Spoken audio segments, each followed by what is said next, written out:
I could like pinch myself with the horses that I've been blessed to take care of, but I was able to be a part of Wise Dan's career. Wow.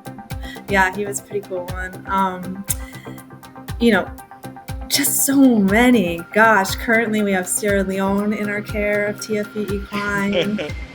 Hi, everyone. Thanks so much for tuning in to another episode of the Off the Track podcast. It's a daily racing forum interview series where we go beyond the past performances and the handicapping. This week, we had the chance to talk with an equine veterinarian for the first time, Dr. Bonnie Comerford. She talked with us all about her life growing up, loving animals, and then getting into the fields of being a veterinarian, how difficult it can be at times, especially being an equine veterinarian with a demanding schedule, but how rewarding it can be, some of the great horses that she's worked with through the years.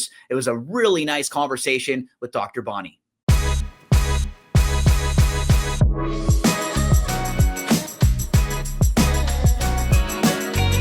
Very excited about our next guest here. This will be our first equine veterinarian that we've had a chance to chat with on the podcast. Dr. Bonnie Comerford joins us.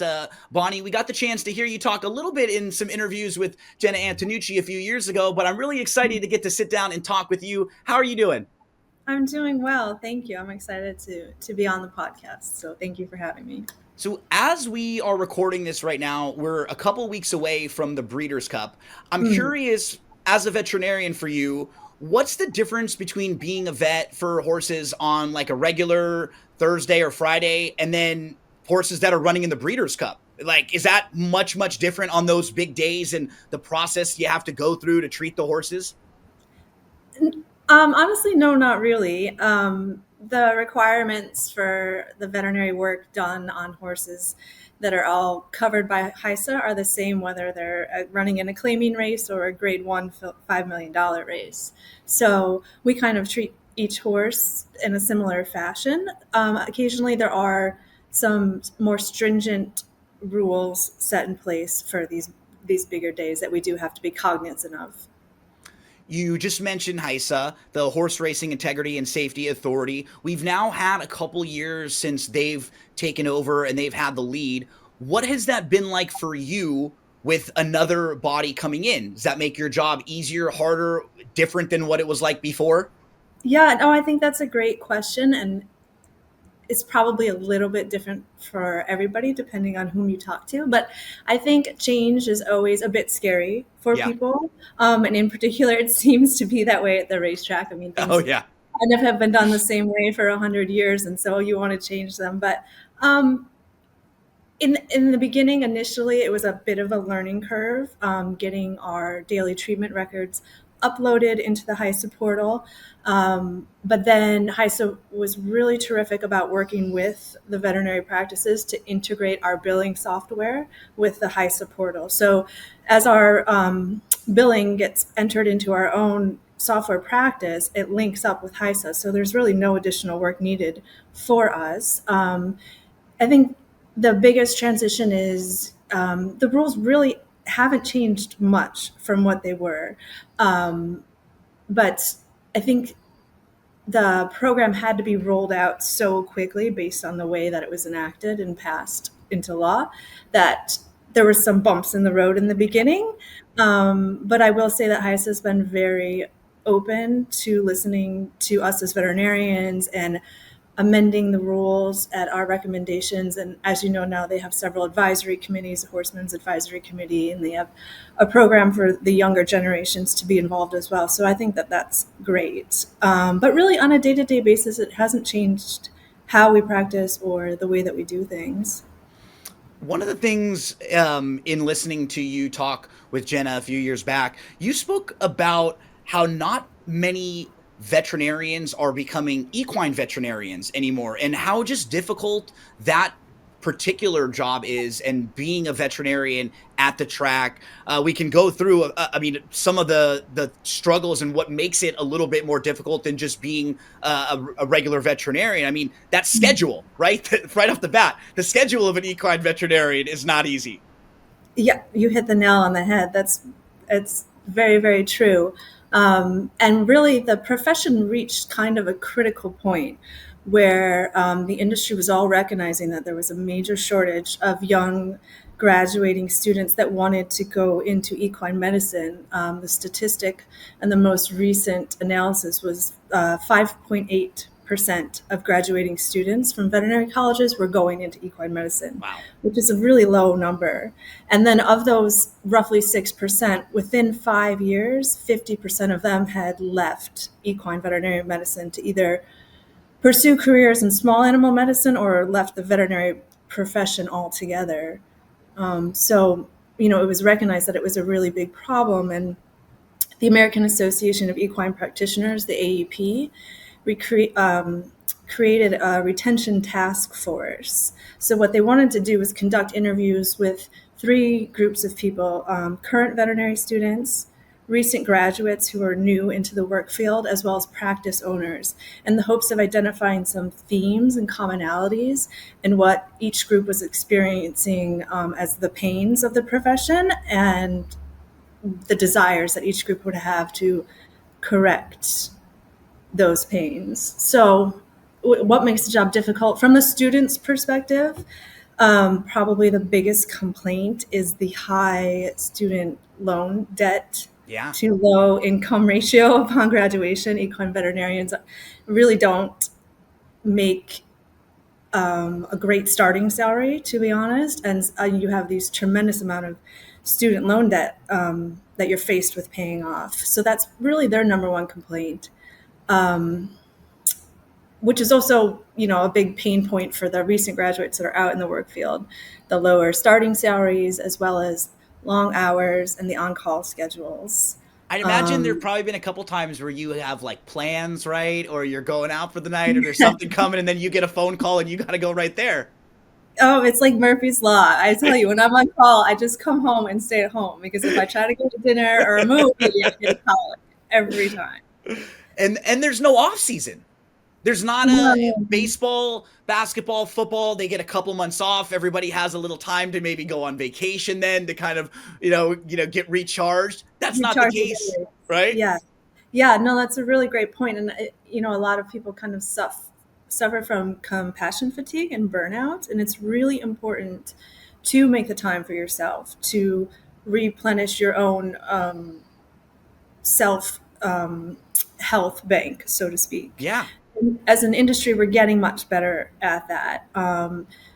People are not expected to work 6 or 7 days a week any longer. The work weeks are getting cut back to 4 or 5 days, which the young graduates really appreciate. And so we're kind of seeing a little bit of a resurgence in students being interested in equine medicine, which is promising. The starting salaries have been coming up over the last several years as well. So, and people are finding a way to really develop a group culture practice within their veterinary workplaces, so that the younger veterinarians feel that they have good mentorship, and so you can split and share the on-call days, so you're not on 7 days a week. And That support system, right? Just exactly, yeah. 100%. So we're seeing some positive trends, which Because is encouraging.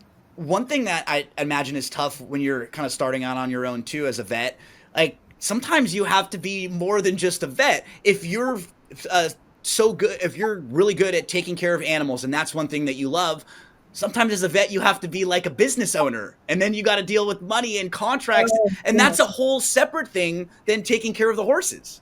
It is, and you know what? Well, I graduated in 2006, and at that time they were not teaching any sort of business courses in veterinary school. It was just all about the medicine. I think that schools have revamped some of their educational programs to make students more aware of the business side of the industry.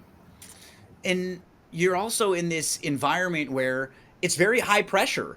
Mm. There's owners and trainers that have spent a lot of money on the investments of these animals, and they want to get them out to run. And your job is to try to be always putting the horse first, but you have to recognize that you have to, also be doing what the trainers and the owners are asking you to do. There's that balance, right? Where you have to be able to always put the horse first, but it is a business, and these owners and trainers, they want their horses to run, and they want them to run in the big races.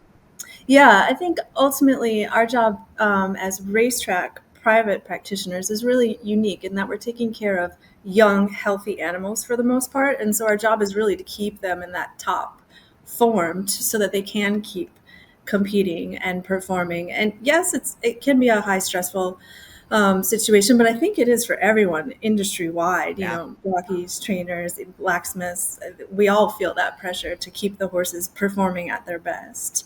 But I'll tell you, when they do perform really well, there's no better feeling than being part of that team and seeing a horse that you've helped along the way do well and win. So it's great.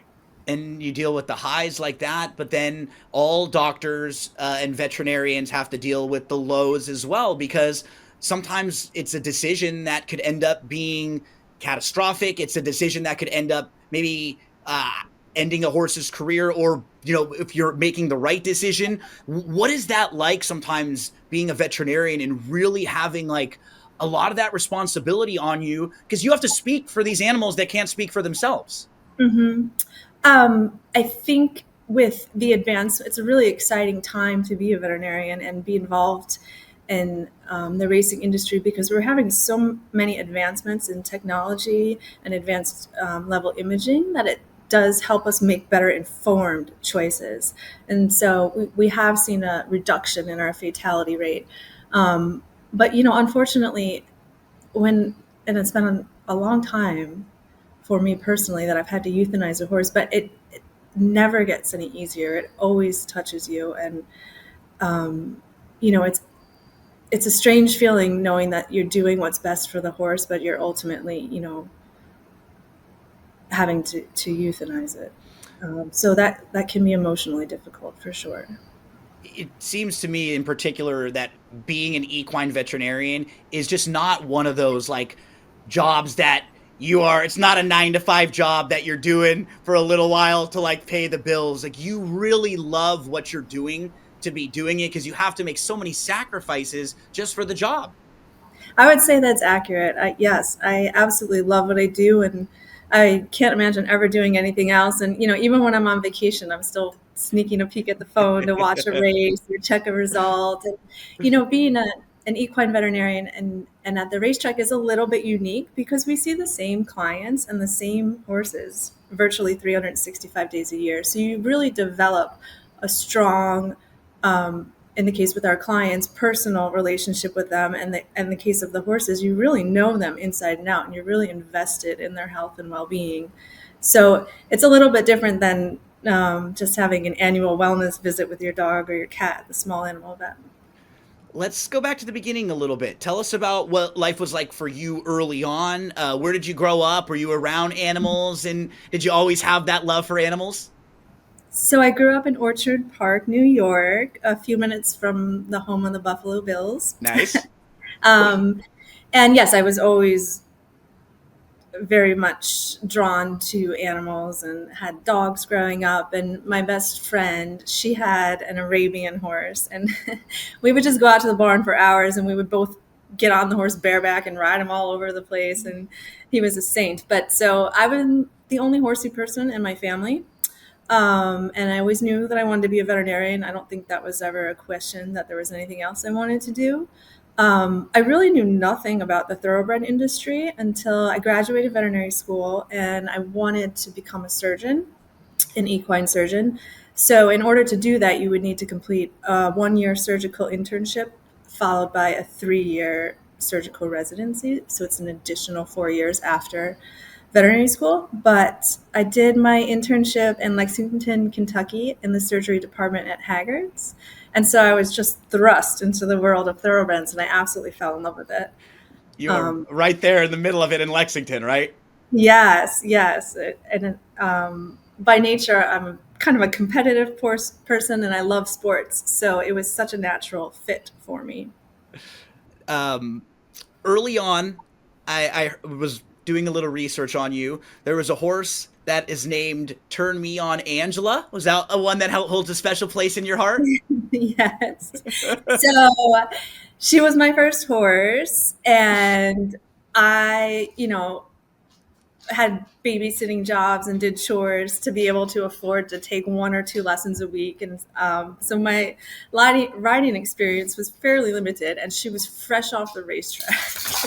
I really had no business having that horse because we were out of control, but we made it work. Who are some of the trainers that you've had a chance to work with through the years? Oh gosh, there's so many. So when I started with TFB Equine, we were racing at Gulfstream Park in the winter times, and I would go to Delaware Park and Fair Hill, Maryland in the summer times, and then that transitioned into Gulfstream Park. I spent a little time at Keeneland between the spring and the fall meets. I spent some time at Belmont Park, and then as well as Saratoga. So I've had All over, right? Yeah. the opportunity to work with so many wonderful people um, that it would be a really long. A long list. I think one of the most influential people in my life was Christophe Clement. Oh yeah. I decided to stay in Gulfstream for a few years year round because I got tired of moving around. And then I was like, you know what? I miss Saratoga. Let me go back. And he and his son Miguel kept asking me to come to Payson Park for the winter. And I said, well, no, my home is at Gulfstream. And that's where I've been, for the last 15 years. But they got me to go, and it really changed my life in a great way. So now I'm able to spend 6 months at Payson and then 6 months at Saratoga, which is great because it gives a lot of continuity between our clients and the horses we take care of year round.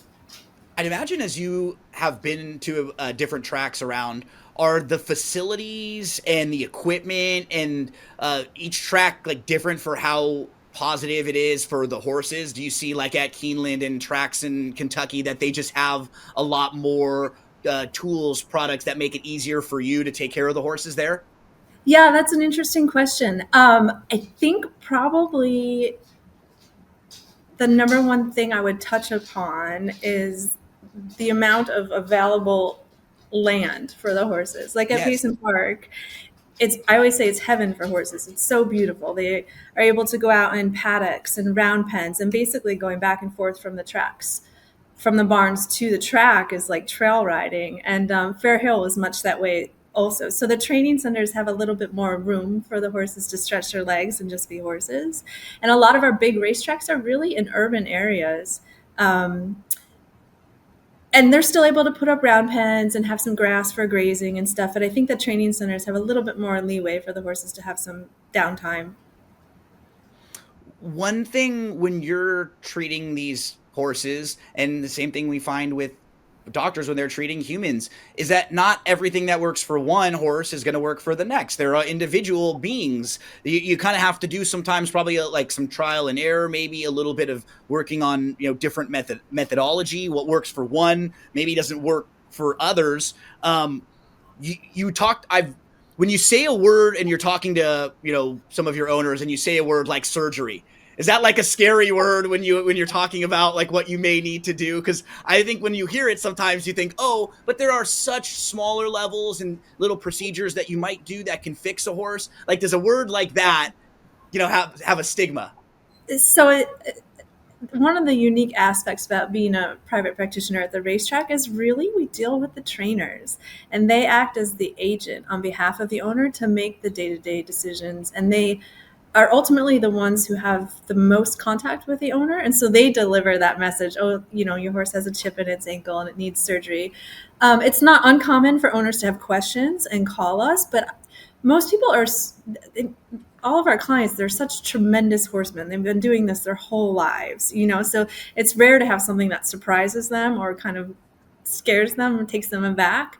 And then they're the very capable ones that deliver that message to the owners. And most of the owners have been through this before and they know the drill. And, like you said, a little arthroscopic surgery and the horse might need 60 days is nothing to be nervous about. So, but if the owners do have questions or they're new to the industry, a lot of times they will call us, and it's nice to be able to directly talk to them as well. Are there any stories that you have or any specific instances you can think of where there was a horse that you kind of figured something out for them and it made you feel really good and you either saw them succeeding or getting to live a long and healthier life afterwards? Any specifics that you can think of? And I That's a think great is that your question. pup there too? We know you're an animal lover. Is Yes. Are So they I have saying hello? an 80-pound pit bull and a 4-pound teacup Pomeranian. Well, hello. They just want to be part of the interview as well. They wanted to say hi. They always do. That's an interesting question. I think one thing that I find really rewarding is that I do acupuncture on the racehorses, which is an alternative therapy. It's a separate school outside of veterinary school, separate course that you have to take. And I really feel like over the years, I've helped so many horses by doing acupuncture on them. So that's been really rewarding for me.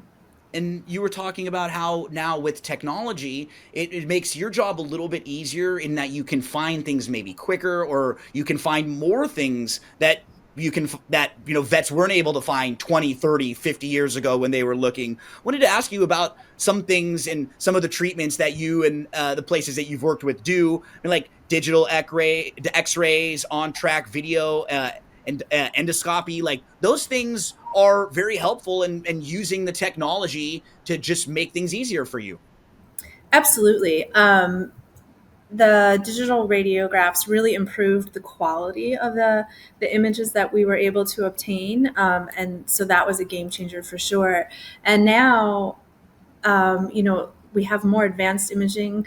Oftentimes, if you have a horse, let's say that's lame, and you do some diagnostic blocking and you isolate the lameness to the fetlock, you can take x-rays and they can look perfectly normal. But you're taking a three-dimensional distal limb and putting it in a two-dimensional form.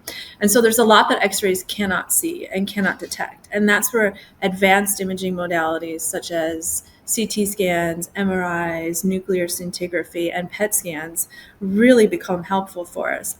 Obviously, those advanced imaging modalities are performed at equine hospitals. It's not something that is available for us to do out in the field on a mobile basis, but it certainly helps us identify at-risk horses and prevent potentially catastrophic injuries that we weren't able to do 5, 10, 15 years ago.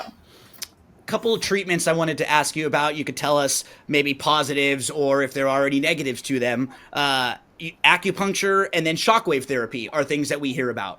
Do you like those things that you use, and maybe positives or negatives to those types of therapies? Yeah, so acupuncture for me is a really positive alternative treatment modality to our traditional medicine. And I think it really has a positive place with the racehorses. Shockwave therapy is very much a therapeutic treatment option. I would tell you, you have to select your cases carefully where it's appropriate to use and where it may not be appropriate to use. And one of the reasons that it is so strictly regulated is to prevent any potential complications from that shockwave therapy being used, and then a horse. I'm not trying to think how to explain it. There is an anti-inflammatory property to the shockwave treatment, so we don't want to just blindly go and shockwave horses that could potentially be at risk for having further injury. Yeah, and that's where your So, job is difficult, right? You can't mhm. ever just blindly diagnose someone or something. It's always on a case by case basis, because it's such a unique situation. One thing I know that's been very important to you, and I've seen you have like a lot of different roles in aftercare organizations. Mm. We've seen you on the board of many and working with many different. What are some of the aftercare organizations that you are working with now, or maybe that you have worked with in the past that you want to mention? So I'm currently serving on the board of directors of the Thoroughbred Aftercare Alliance, the TAA, and this is my third year on that board.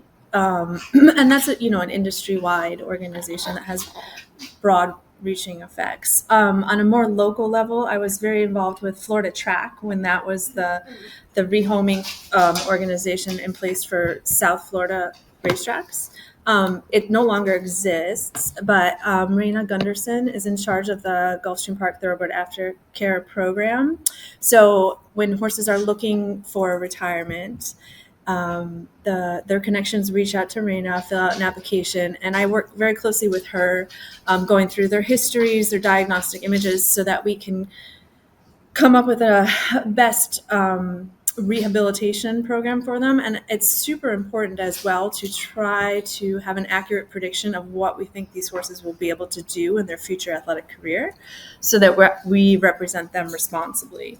You know, if somebody's looking for a horse that's going to be able to be a show jumper and we misrepresent that horse, it's going to end up getting rehomed, and that's where bad things can kind of happen down the line. Horses start falling through cracks. So on a local level, I still do a lot of consulting for the South Florida horses that are retiring.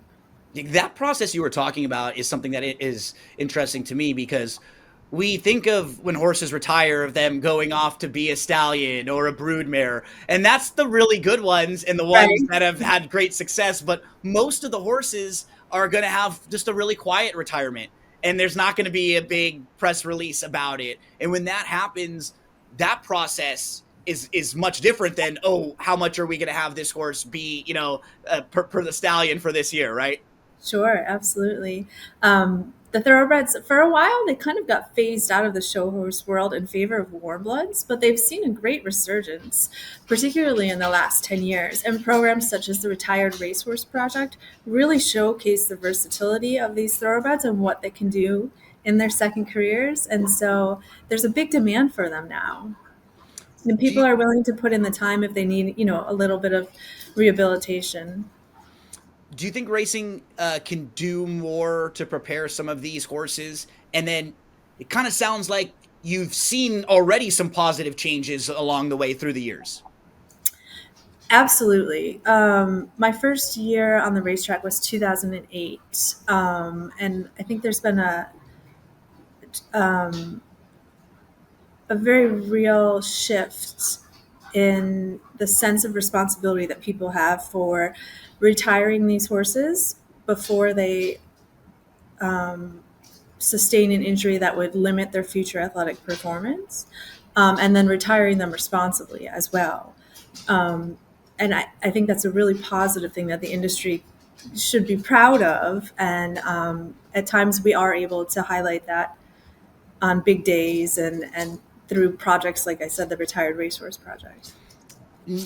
When you see some of these horses in aftercare that are retired, are there times where you're looking at a horse that's like really healthy and you're even wondering like, wow, they may have had just a small issue, because that after, or does maybe that experience like, bring something out of a horse where you can see them kind of being like a happy horse again? So I wonder, there are a lot of little issues sometimes at the track, but we have to retire those horses and they still have a lot left to give.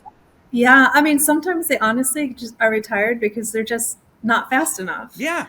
And when they are retired, sound and it's really easy to find homes for them. People want them, and they do great at their second careers.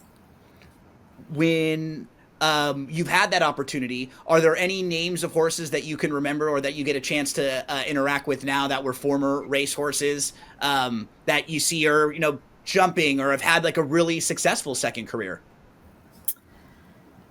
There was one that was super personal for me and super touching. His name was Budget Buster, and he just was a dude. He just had the coolest personality.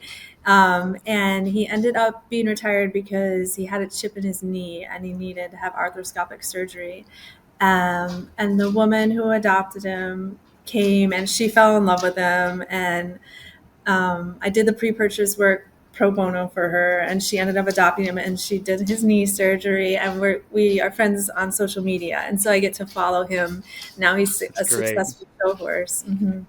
And show jumping, and we see horses that have many roles post racing. I've recently seen more horses that once they're retired stay on the track as ponies too. Like Lava Man was a famous one. Some of these horses that have that athleticism, or they like the competition, they just like being out at the track, staying around the barn. Is that something you see sometimes too with some of these former horses who can become ponies?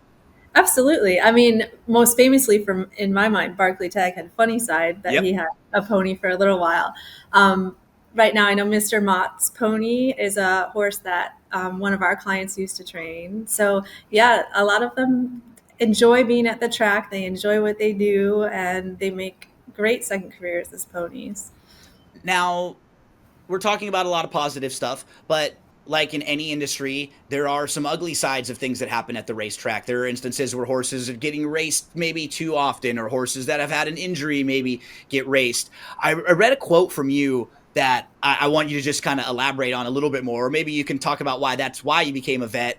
You said you want to be involved to be a part of making sure that all these horses are well cared for. Because there's no industry that's perfect, but at least you know that when you have your hands in the mix, you're going to do the best you can for these horses.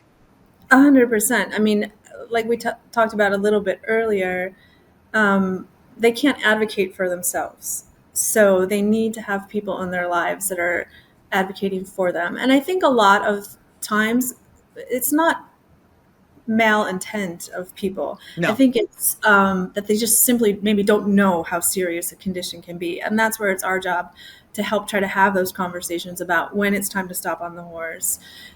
Maybe they just need a break and they can come back, or maybe it's time for retirement. And I think those conversations have become easier and easier over the years and are much more well received than they were historically. We know you've worked with a lot of different barns, a lot of different tracks. Who are some of maybe the more popular or well-known names that we might recognize that you have worked with through the years? Oh my gosh, I could like pinch myself with the horses that I've been blessed to take care of. But I was able to be a part of Wise Dan's career many years. Wow. Yeah, he was a pretty cool one. You know, just so many. Gosh, currently we have Sierra Leone in our care of TFE Equine. Um, Going to be the, if not the favorite, one of the top few favorites for the Breeders' Cup Classic, trying to go back to back this year.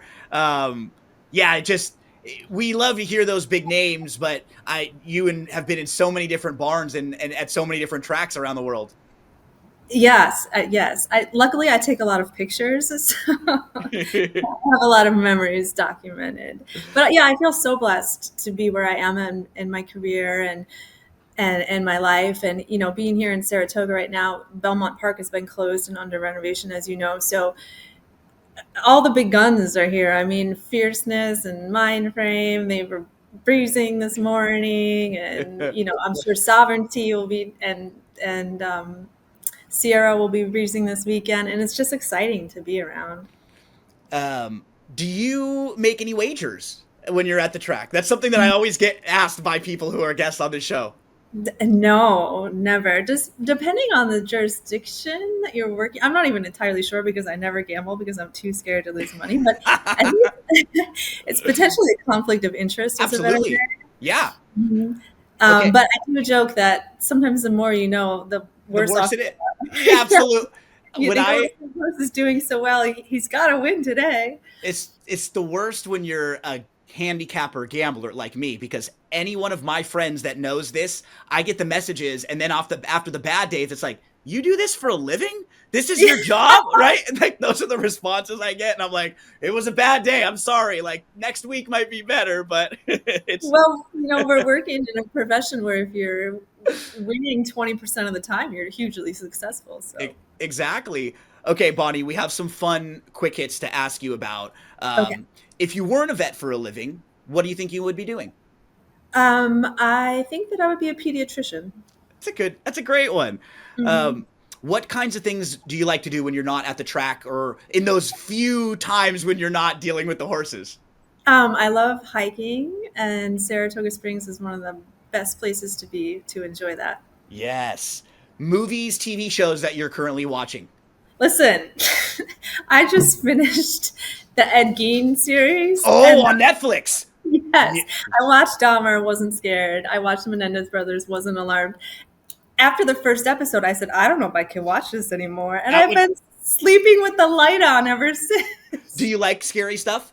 No. Oh, okay. Because that one, yeah, that one's a creepy one. It's We are very recording in October, so we're mentally kind of creepy. Yeah. approaching Halloween right now. But yeah, Yeah. that's a very good one on Netflix. You mentioned the Bills. Are you diving through the tables? Are you jumping, doing the elbow drops at the Bills games? Do you follow any sports? Oh my gosh, diehard Bills fans. Growing up in Buffalo, we had, the NFL Buffalo Bills and the NHL Buffalo Sabres. And I went to games routinely. And then, I grew up and it was Jim Kelly, Yep. All Ian the Thomas. losses, the tough losses, Yeah. right? We went to the Super Bowl 4 years in a row. And then we went through like this 25-year drought. So it's so much fun right now to have Josh Allen. He's like a generational talent. He's awesome. So hopefully this year we can get by Kansas City and get to the Super Bowl. It's one of these years you'll have your name on it. You keep putting yourself in the right position, right? He's so much fun to watch. Yeah. Okay, this is a good question for you because you've been all over. What are some of your favorite tracks to visit? Oh my goodness. Well, Saratoga is my absolute favorite. Yeah. I just love it here. Absolutely. I visited Santa Anita a few years ago for Breeders' Cup, and the front side is just absolutely breathtaking with the mountains in the backdrop. I was really impressed by that. And of course, Keeneland is always I up there. actually saw you walking out and I came up and said to you, because I was watching the interview that you did with Jenna and I almost started crying a couple different times when you guys were talking about the horses, yes. because like you were so genuine. And when I talk to you, you can just tell that you have this great energy and you really love the horses. And like, I think I came up and saw you and Jenna and just said, like, you guys did really well. Like, I actually was almost in tears, and I like gave you a hug real quick right out front at Santa Anita. So that's actually home track for me. I had my high school homecoming dance there. I set it up because I was on student council, so we set it up to have at Santa Anita at the top, and we had that whole mountain range in the background. It's just incredible. Okay, vacation spots for you. Anywhere you get to go where you get a few days off, or anywhere that you've been that you love and you want to go back? I'm a habitual visitor of the Florida Keys. Nice. Love It's that. easy to just take a couple when I'm in there in South Florida for the winter anyways. It's easy to take a couple days and take a drive down. After a big, successful winning day, when some of the horses that you've had and the connections that you're around, they win the big races, what's the celebration like, drink or dinner or meal like for you? After the big days, you've been going, and just nonstop, and you get home and you think you would be exhausted and just want to fall asleep, but it takes a while for your energy to settle down. So it's usually a nice dinner, a shower, and then off to bed because we're up early the next morning back at it. That's the thing. The grind never ends, and it continues to go, because those grade 1 horses, they might have won Saturday, but then the next morning, the lower level or the baby horses, right? You need to take care of them and get them ready to go. There's always going to be Lasix the next morning. Yep, always. Okay, so we know that you work with a few organizations. Is there anything that you want to plug, any events, fundraisers, any places that we need to go to check out if we want to donate and help with aftercare? Well, there's so many great organizations, but I would say a really good resource would be to visit the Thoroughbred Aftercare Alliance page, and they list all of their accredited organizations across the country. So if you wanted to make, kind of a personal donation to your local aftercare facility, that would be a good resource to visit, and you can certainly make the donation directly to them as well. I want to thank you so much for your time. I know you're so busy, and we got the chance to pick your brain and talk about a different side of horse racing than we have with a lot of our other guests. So I hope I get a chance to see you out at a racetrack very, very soon, and I really appreciate everything you did for us here. Likewise. Thank you very much. Thanks so much, everyone. We'll be back again real soon on the Off the Track podcast. Thanks so much for tuning in to another episode of the Off the Track podcast. Make sure to subscribe to the podcast anywhere that you get yours. We're available on Amazon, Audible, Spotify, and on YouTube. We'll see you next week with another very special guest.